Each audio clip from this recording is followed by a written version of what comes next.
Hi friends, ఇందాకే మన famous stand up comedian అయిన $30 బ్రదర్ ఉంటాడు కదా, అదేనండి బార్బెల్. అతని రివ్యూ వీడియోలో అయితే చూశాను, డ్రాగన్ గ్లింప్స్ది, అలాగే పెద్ద సినిమా ట్రైలర్ది. నిజంగా ఎప్పట్లాగా స్టాండప్ కామెడీ బాగానే చేశాడు, పర్లేదు. మరి అంత ఎక్కువగా అయితే చేయలేకపోయాడు ఈసారి. కానీ కొన్ని కొన్ని చోట్ల జోకులు అయితే బాగా వేసాడు. ఆ జోకుల గురించి మనం అయితే మాట్లాడుకుందాం. ఫస్ట్ ఆఫ్ ఆల్ 2 వీడియోలు నేనైతే ఫుల్గా అయితే చూడలేదు, అక్కడక్కడైతే చూశాను. నాదేమైనా మిస్టేక్ వస్తే కింద కామెంట్ చేయండి. కానీ మ్యాక్సిమం కవర్ చేశాను ఆ పాయింట్స్. అదేంటంటే, పెద్ద సినిమా ట్రైలర్ స్టార్టింగ్లో ఏమన్నాడు, రన్నింగ్ అంటావు, క్రికెట్ అంటావు, కుస్తీ అంటావు, ఇలా ఎందుకు చేస్తున్నారు అన్నట్టుగా అయితే మాట్లాడాడు. నెక్స్ట్ డ్రాగన్ సినిమా గ్లిమ్స్ గురించి మాట్లాడుకుంటే, ఇది రొటీన్గా ఉన్నట్టుగా అయితే మాట్లాడుతున్నాడు. నాకు అర్థం కాక అడుగుతాను, ఒకవైపు ఏమో దీన్ని రొటీన్ అంటున్నాం, ఇంకోవైపు ఈ పెద్ద సినిమాలో హీరో క్యారెక్టర్ ఏంటి, క్రాస్ ఓవర్ అథ్లెట్. నీకు అది కూడా అర్థం కాలేదు.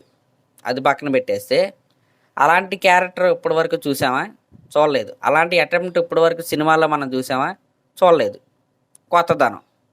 మళ్ళీ ఆ కొత్తదనంగా ఉన్నా సరే నువ్వు దాన్ని ఏమన్నా బాగా ఉందని చెప్తావు అంటే, ఆ కొత్తగా ఉన్నది బాగాలేదు, ఈ రొటీన్ ట్యాంప్లెట్లో ఉన్నది కూడా నీకు నచ్చలేదు.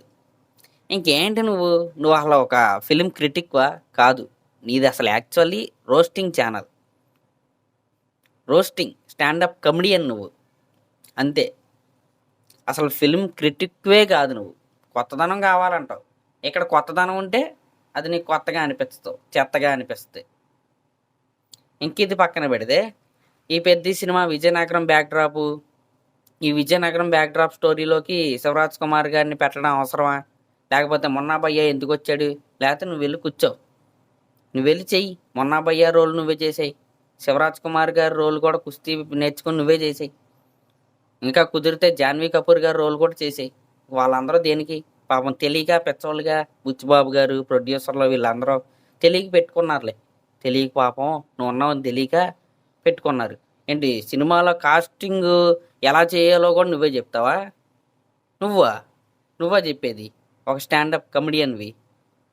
ఇంకా డ్రాగన్ సినిమాలో రుక్మిణి వసంత్ గారు ఒక జెనిసిస్ గురించి చెప్పారు. ఆవిడ బైబిల్లో ఉంటుంది, అది కూడా నీకు తెలీదు. God created light on the first day, అలా వరుస పెట్టి ఉంటుంది. అదొకసారి చదివి ఏడిస్తే తెలుస్తుంది. దాన్ని రిసెంబుల్గా తీసుకుని ఈ గ్లిమ్స్లో పెట్టారు. అది కూడా నీకు తెలియకుండా ఎవడో స్విచ్ చేశాడు అన్నట్లుగా దాన్ని ట్రోల్ చేస్తున్నావు నువ్వు. చెప్పే కదా, నువ్వు ఒక స్టాండప్ కమెడియన్వి, దట్స్ ఇట్. అసలు నువ్వు ఫిలిం క్రిటిక్వే కాదు. నీకు అసలు సినిమా దేని గురించి ఏంటి అనేది కూడా అనవసరం. అక్కడ రోస్ట్ చేసే కార్యక్రమం నువ్వైతే చేస్తావు. నువ్వు పెద్ద క్రిటిక్ లాగా కొంతమంది నీకు వత్తాసు పలుకుతూ ఉంటాడు. ఈ స్కేర్స్ మీ మోర్ అంటాడు, పేపర్ బట్టిన ఒకడు అంటాడు. సొల్లు ఇదంతా సొల్లు. కాస్టింగ్ ఏం చేయాలో నువ్వు చెప్తావు, అక్కడ ఆవిడేదో మాట్లాడితే అది తప్పు అంటావు. అసలు అదేంటో కూడా నీకు తెలీదు. నువ్వు ఎందుకు రివ్యూ ఇవ్వటం నాకు అర్థం కాక అడుగుతాను. పోనీ నీకు డ్రాగన్ సినిమా గ్లిమ్స్ ఇప్పుడు రొటీన్గా ఉందని నువ్వు చెప్పావు, కేజీఎఫ్ ట్యాంప్లెట్లో ఉందని నీకు అర్థమైంది, లేకపోతే సలార్ ట్యాంప్లెట్లో ఉందని నీకు అర్థమైంది, అదే కలర్ గ్రేడింగ్ ఇవన్నీ ఒకే రకంగా ఉంటాయని నీకు అర్థమవుతుంది. సినిమాకి వెళ్ళటం మానే, రివ్యూ చెప్పడం మానే. నీకు నిజంగా కొత్త కొత్త సినిమాలు రావాలి అనే తాపత్రయం ఉంటే, ఇప్పుడు ఈ డ్రాగన్ సినిమా గ్లిమ్స్ నీకు రొటీన్గా అనిపించింది కదా, ఆ డ్రాగన్ సినిమా రిలీజ్ అయిన రోజున నువ్వు సినిమాకి వెళ్ళటం మానేసి రివ్యూ చెప్పడం మానే. నేను ఒప్పుకుంటాను, నువ్వు నిజంగా సినిమా బాగుండాలి అనే మాట్లాడుతున్నావని. కానీ అలా చెయ్యవు. ఎందుకంటే అటెన్షన్ కావాలి, అటెన్షన్ కావాలి. వెళ్తావు, మళ్ళీ సినిమాకి వెళ్తావు. అసలు నువ్వు సినిమాకి వెళ్తావు లేదు నాకైతే డౌటే. $30 నువ్వు ఇన్నిసార్లు చెప్తావు అంటే నాకు తెలిసి నువ్వు వెళ్ళవు. పొద్దున్నే ప్రీమియర్ పడిద్ది, ముందు రోజు రాత్రే యూఎస్లో అందరికంటే ముందు ప్రీమియర్ పడిద్ది. కాబట్టి పైరసీ ప్రింట్ కూడా త్వరగా వచ్చేస్తుంది. కాబట్టి అది చూసిన తర్వాత నువ్వు అది చూసి రివ్యూ పెడతావు. థియేటర్లో చూడవు నాకు తెలిసి. నీకు అంత ఓపిక కూడా ఉండదు. ఎందుకంటే నీకు ఈ టీజర్లో గ్లిమ్స్లు ట్రైలర్లో అర్థం కానప్పుడు సినిమా ఏమర్థమైద్ది? అసలు అర్థం కాదు. దీంట్లో అసలు అనుమానమే లేదు. ఇంకా ఏమంటావు, పెద్ద సినిమాలో సాంగ్స్ గురించి ఏదో మాట్లాడతాడు. ఇంట్రోలో రైరైరా వస్తుంది, హీరోయిన్ చూసినప్పుడు చికిరి చికిరి అని వస్తుంది, ఇంకా ఐటమ్ సాంగ్. నాకు అర్థం కాక అడుగుతాను, హీరోయిన్ చూసి పాట పాడకుండా గోడకేసి కూర్చి చంపేయమంటావేంటి? లేకపోతే కత్తి పెట్టి టప టప టప టప టప చాలా కొత్తగా ఉంటుందని అలా పొడిచి చంపేయమంటావేంటి? లేకపోతే ముక్కు మీద గుద్దేమంటావా? చెప్పు. హీరో పాట పాడాలో వద్దో కూడా నువ్వే చెప్తావా? లేకపోతే చికిరి చికిరి అని పాట పాడటం మానేసి బార్బెల్ బార్బెల్ అని పాడమంటావా ఏంటి?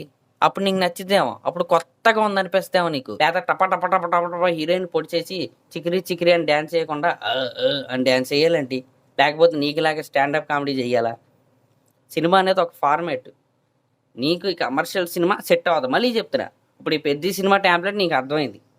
దీంట్లో సాంగ్స్ ఉంటాయని నీకు అర్థమైంది. ఇది కమర్షియల్ సినిమా అని నీకు అర్థమైంది. ఇది నీకు వర్కౌట్ అవ్వదని నువ్వే అంటున్నావు. అయినా సరే సిగ్గు లేకుండా జూన్ 4వ తారీఖున సినిమాకి వెళ్ళకుండా ఉంటావా? ఉండవు. ఎగేసుకుంటా వెళ్తావు. ఎగేసుకుంటా డౌన్లోడ్ చేసి చూస్తావు పైరసీ ప్రింట్ ఎలాగో. మళ్ళీ $30 అంటావు. దేనికి? హీరోయిన్ చూసి హీరో పాట పాడకుండా ఏం చేస్తాడు? చిక్రీ చిక్రీ అని పాడకుండా ఏమనాలి? చంపేస్తా అని పాడాలేంటి? హీరో ఎంట్రీ అవ్వగానే సాంగ్ అనేది ఎప్పటి నుంచో వస్తున్న కమర్షియల్ ఫార్మేట్. అది వస్తుంది, హీరో పాడుకుంటాడు. అది హీరో ఇష్టం. నువ్వెవడో చెప్పడానికి పాడొద్దని. ఇప్పుడు నువ్వు స్టాండప్ కామెడీ చేస్తున్నావు, అందరూ చూడట్లేదా? చూస్తున్నారు కదా. అలాగే హీరో కూడా పాడుకుంటాడు, డ్యాన్స్ చేస్తాడు, అది కూడా చూస్తారు. అదే చెప్తున్నా కదా. ఇప్పుడు చిక్రీ సాంగ్ నీకు నచ్చలేదు, ఆ వాయిస్ నీకు నచ్చలేదు, సెట్ కాలేదన్నట్టు అనిపిస్తుంది. నీకు ప్రీ కంటెంట్ మొత్తం అర్థమైంది. ట్రైలర్ కూడా నీకు పెద్ద హైప్ ఎక్కించుకోలేకపోయావు అంటున్నావు. ఈ డ్రాగన్ సినిమా గ్లిమ్స్ కూడా నీకు అంత ఇదిగైతే ఎక్కలేదని చెప్తున్నావు. ఈ 2 సినిమాలకి వెళ్ళటం మానే నువ్వు. అంటే ఆ సినిమాల్లో ఏ కంటెంట్ ఉంటుందో నీకు తెలుసు కదా, మానే. నీకు నిజంగా నీకు దమ్ముంటే మానే. ఆ రివ్యూలు చెప్పకుండా ఉండు.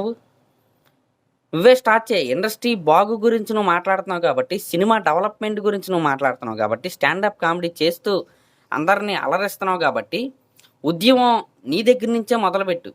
నీకు ఎలాగే ఈ 2 గ్లిమ్స్ నచ్చలేదు, ట్రైలర్ నచ్చలేదు కాబట్టి రెండింటికి వెళ్ళడం మానే. ఇంకో ముగ్గురితో మానిపించు. ఆ ముగ్గురిని ఇంకా ముగ్గురు పెంచుకుంటారా? నువ్వే మొదలుపెట్టు. కానీ అలా చేస్తావా? చెయ్యు. అలా చేయటం మానేస్తే నీకు అటెన్షన్ రాదుగా, డబ్బులు రావుగా, బతకలేవుగా. అదనమాట మ్యాటరు. ఇలాంటి కమెడియన్స్ చాలామంది అయితే ఉంటారు. వీళ్ళ గురించి మనం పట్టించుకోవాల్సిన అవసరం లేదు అనుకున్నా సరే పట్టించుకోవాలి. ఎందుకంటే రాంగ్ వేలో సినిమాని పోర్ట్రే చేస్తారు. ఇప్పుడు డ్రాగన్ సినిమా గ్లిమ్స్ వచ్చింది, జస్ట్ గ్లిమ్స్. అది ఆ గ్లిమ్స్ చూసేసే అసలు ఏమీ బాగాలేదు, రొటీన్ ట్యాంప్లెట్ అని మనం ఎలా చెప్తాం? కలర్ గ్రేడింగ్ అదే అవ్వచ్చు, స్టోరీ టెల్లింగ్ అదే అవ్వచ్చు. ఏమో సినిమాలో ఇంకా వేరే విషయం ఉండొచ్చేమో. ఇంకా ఎన్టీఆర్ గారు లుక్స్ గురించి కూడా మాట్లాడుతున్నాడు. ఓకే, అది సినిమాలో చూసి ఏమన్నా మార్చొచ్చేమో అంటున్నాడు. ఆ లుక్స్ కూడా ఎందుకు పెట్టారో నీకు తెలీదు. ఆయన ఆఫ్ఘనిస్తాన్లో ఉంటాడు. ఆఫ్ఘనిస్తాన్లో ఆ అసాసిన్లు ఎలా ఉంటాడో అలాంటి లుక్కే ఎన్టీఆర్ గారు క్యారీ చేశారు. మళ్ళీ చెప్తున్నా, ఇక్కడ కొత్తదనం లేదు అంటావు. మళ్ళీ RRRలో ఆ భీమ్ లాగా ఉన్నా సరిపోయేది అంటావు. కొత్తదనం కావాలంటావు. మళ్ళీ RRRలో చూసిన లుక్కే కావాలంటావు. ఇది ఎక్కడ కొత్తదనం? ఇప్పుడు కొత్తగా ట్రై చేశారు కదా ఎన్టీఆర్ గారు. మజిల్ బాడీ తెచ్చుకున్నారు చాలామంది. అలా లీన్ బాడీ తెచ్చుకున్నది ఎంతమంది? ఎన్టీఆర్ గారు చేశారు. దానికి అప్రిషియేట్ చేయొచ్చు కదా, అది కొత్తదే కదా. అలాగే స్పోర్ట్స్ డ్రామాల్లో ఒకే స్పోర్ట్ ఆడిన హీరోలను మనం చూసాం. కానీ ఈ పెద్ద సినిమాలో రామ్ చరణ్ గారు దగ్గరగా 3-4 గేమ్స్ ఆడుతున్నారు. అది కొత్త పాయింటే కదా, దాన్ని అప్రిషియేట్ చేయొచ్చు కదా. దాన్ని ఎగ్జిక్యూషన్ ఫెయిల్ అయితే అప్పుడు మనం మాట్లాడుకోవాలి. అప్పుడే వచ్చేసి స్టాండప్ కామెడీ చేసేసి అందరిని నవ్విచ్చేసి వెళ్ళిపోతే ఎలాగా? అప్పుడప్పుడు సీరియస్గా కూడా మాట్లాడుకోవాలి కదా. అసలు యాక్చువల్గా నువ్వు ఫిలిం క్రిటిక్వే కాదు, నీకు ఫిలిమ్స్కి సంబంధమే లేదు. అంటే మినిమం నాలెడ్జ్ ఉండదు, సినిమాల గురించి మినిమం నాలెడ్జ్ ఉండదు, సినిమా కంటెంట్ ఏంటి అనేది ఉండదు. ఏదో రావటం, ఏ సినిమాల గురించి కాసేపు అలా జోకులు వేయటం, రోస్ట్ చేయటం, వెళ్ళిపోవటం, దాని రివ్యూ అనుకుంటాం కొంతమంది. మళ్ళీ అది చూసి కమెడియన్ అండి, స్టాండప్ కమెడియన్. కోర్స్ ఇలాంటి స్టాండప్ కమెడియన్స్ ఎదగాలి, ఖచ్చితంగా ఎదగాలి.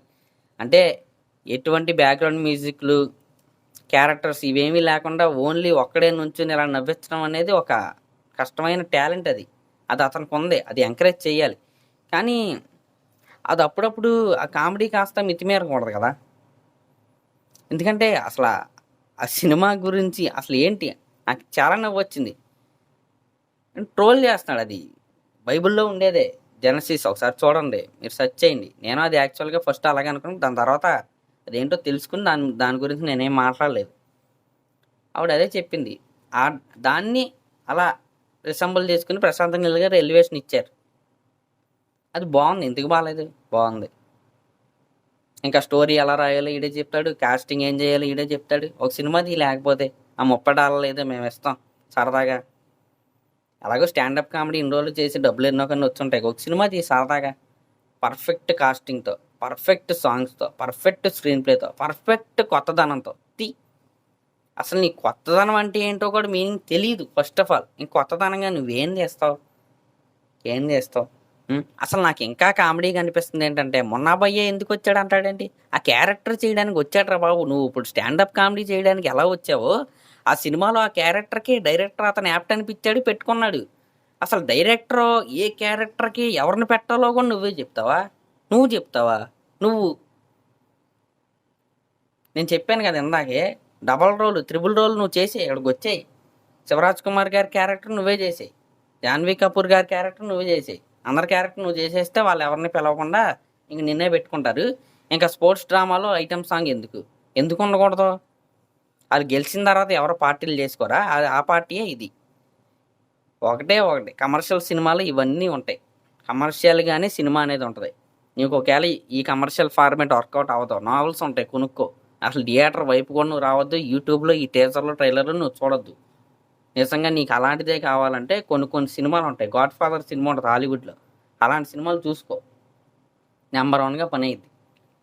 ఈ తెలుగు సినిమాలు నీకు ఎందుకు అసలు నాకు అర్థం కాకటి తను డబ్బులు సంపాదిస్తున్నావు హ్యాపీగా. ఎందుకంటే ఇది కూడా నిజమే, ఇలా కామెడీ చేయకపోతే ఎక్కువ మంది చూడరు. యాక్చువల్లీ మామూలుగా జనరల్గా రివ్యూ ఇస్తే ఇవన్నీ మాట్లాడుకోవాల్సిన అవసరం లేదు.